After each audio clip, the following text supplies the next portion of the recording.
নমস্কার। আজকে আমি আপনাদের সঙ্গে এই গরমে বেশ কিছু হেয়ার টিপস শেয়ার করব। যেমন ধরুন, গরমের সময় অনেকের আমাদের যাদের হেয়ার টাইপস হয়, মানে বিভিন্ন ধরনের হেয়ার টাইপস হয়, প্রত্যেকের আলাদা আলাদা হেয়ার টাইপস হয়। তো সেই সংক্রান্ত কিছু টিপস আজকে আমি আপনাদের সঙ্গে শেয়ার করব। যেই টিপসগুলো আপনারা ফলো করলে এই গরমে আপনাদের হেয়ার ভীষণ হেলদি থাকবে, শাইনি থাকবে এবং একদমই হেয়ার ফল হবে না, সেরকমই টিপস আমি আপনাদের সঙ্গে শেয়ার করব।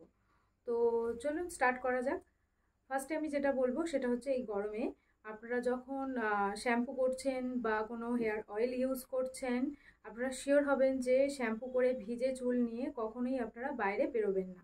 তাতে কি হচ্ছে, এই গরমে স্ক্যাল্পের মধ্যে প্রচণ্ড পরিমাণে ঘাম হচ্ছে এবং বাইরের যে ডাস্টগুলো হচ্ছে সেই ডাস্টগুলো জমা হয়ে স্ক্যাল্পে ভীষণ একটা আনহেলদি স্ক্যাল্প হয়ে যাবে এবং সেটা থেকে কি হবে, আমাদের ফাঙ্গাল ইনফেকশনের ভয় থাকবে এবং যাদের ড্যান্ড্রাফ নেই তাদেরও এই গরমে দেখবেন একটা প্যাচ প্যাচে ড্যান্ড্রাফ চলে আসে। যেমন হচ্ছে একটু কাদা কাদা মতো সেই ড্যান্ড্রাফটা হয় আর কি। যাদের হয় তারা অবশ্যই জানেন। তো এক্ষেত্রে আপনাদেরকে কি করতে হবে, যখন আপনারা শ্যাম্পু করছেন আপনারা যে কোনো একটা হেয়ার ড্রায়ার ইউজ করতে পারেন যদি বাইরে যাওয়ার থাকে, না হলে আপনারা ন্যাচারালি হেয়ারটাকে ড্রাই করতে দিতে পারেন। আর একটা হচ্ছে, যাদের এই মানে প্যাচ প্যাচে একটা ড্যান্ড্রাফের টেন্ডেন্সি থাকে, মানে এই যে কাদা কাদা মতো থাকে স্ক্যাল্পের মধ্যে গরম হলে বা ঘাম হলে, তাহলে তারা কি করবেন, ওই অবস্থায় একদমই কোনো হেয়ার অয়েল ইউজ করবেন না।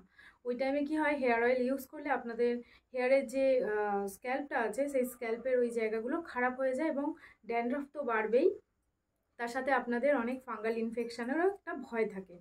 আর আরও বেশ কিছু জিনিস আছে, ছোট ছোট জিনিস, যেমন ধরুন আপনারা যদি রোদে বেরোচ্ছেন, যদি আপনাদের স্ক্যাল্প, এটা বললাম স্ক্যাল্পের কথা। এবার যদি ধরেন যে হেয়ারের লেন্থ, হেয়ার শাফটের কথা যদি ধরেন, তাহলে আমি বলবো যে পুরো চুল ছেড়ে রোদের মধ্যে একদমই বেরোনো উচিত না। যাদের বিশেষ করে লং হেয়ার আছে তাদের কথাই বলছি। হেয়ার যখন আপনাদেরকে ছেড়ে বেরোতে হচ্ছে, তখন আপনারা কি করবেন, কোনো সিরাম, বেশি পরিমাণে বেশ কোনো সিরাম নেবেন। সিরাম নিয়ে আপনারা হেয়ারে অ্যাপ্লাই করে নিয়ে তারপরে আপনারা রোদে বেরোচ্ছেন।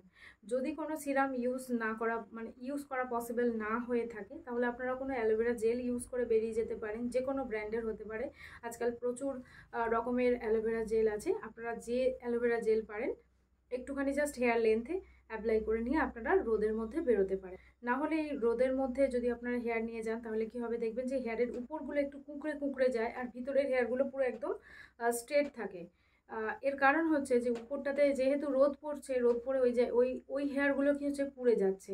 আর ভিতরের হেয়ারগুলোতে রোদ পড়ছে না বলে ওই হেয়ারগুলো কিন্তু একদম স্ট্রেট থাকে এবং সুন্দর হেলদি থাকে।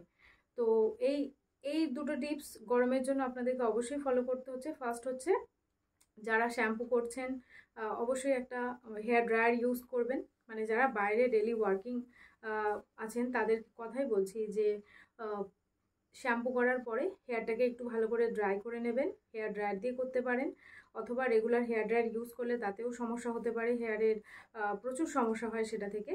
তো আপনারা ন্যাচারালি হেয়ারটাকে ড্রাই করে নিয়ে তারপরে আপনারা বাইরে বেরোচ্ছেন। আর আরেকটা জিনিস হচ্ছে যে উইকলি 3 থেকে 4 বার আপনাদেরকে শ্যাম্পু করতে হবে, যেহেতু গরমের সিজন, প্রচণ্ড ডাস্ট পলিউশন বাইরে। তো সেই কারণে আপনাদেরকে উইকলি 3 থেকে 4 বার আপনাদেরকে শ্যাম্পু করতে হবে। এভরি অল্টারনেটিভ ডেতে শ্যাম্পু করলে খুবই ভালো হয়। শ্যাম্পুটা যখন করবেন চেষ্টা করবেন যেন হেয়ারটাকে ড্রাই হওয়ার মতো ওয়েদার থাকে। আর যেদিন খুব বৃষ্টি হচ্ছে বা একটু স্যাঁতস্যাঁতে ওয়েদার, সেদিন আপনারা শ্যাম্পু এবং হেয়ার অয়েলিং দুটোই অ্যাভয়েড করবেন। যদি বৃষ্টির জল মাথায় পড়ে, সেক্ষেত্রে আপনারা কি করবেন, যদি বেশি পরিমাণে বৃষ্টির জলটা মাথায় পড়ে, যদি স্ক্যাল্প ভিজে যায়, সেক্ষেত্রে আমি বলবো আপনারা বাড়িতে এসে শ্যাম্পু করে নেবেন। আর ব্যাস এইরকমই ছোটো ছোটো কিছু টিপস আছে যেগুলো আপনাদেরকে ফলো করতে হবে। হ্যাঁ, তার সাথে কিছু ন্যাচারাল ইনগ্রিডিয়েন্টস আপনারা ইউজ করতে পারেন। যেমন ধরুন, কেউ যদি হেয়ারে একটু শাইন চান, তাহলে আপনারা একটু এগ ইউজ করে নিতে পারেন। শুধু এগ আপনারা ইউজ করে নিলেন, একটু ব্যাড স্মেল হয় কিন্তু ওটাতে প্রচুর কাজ দেয়।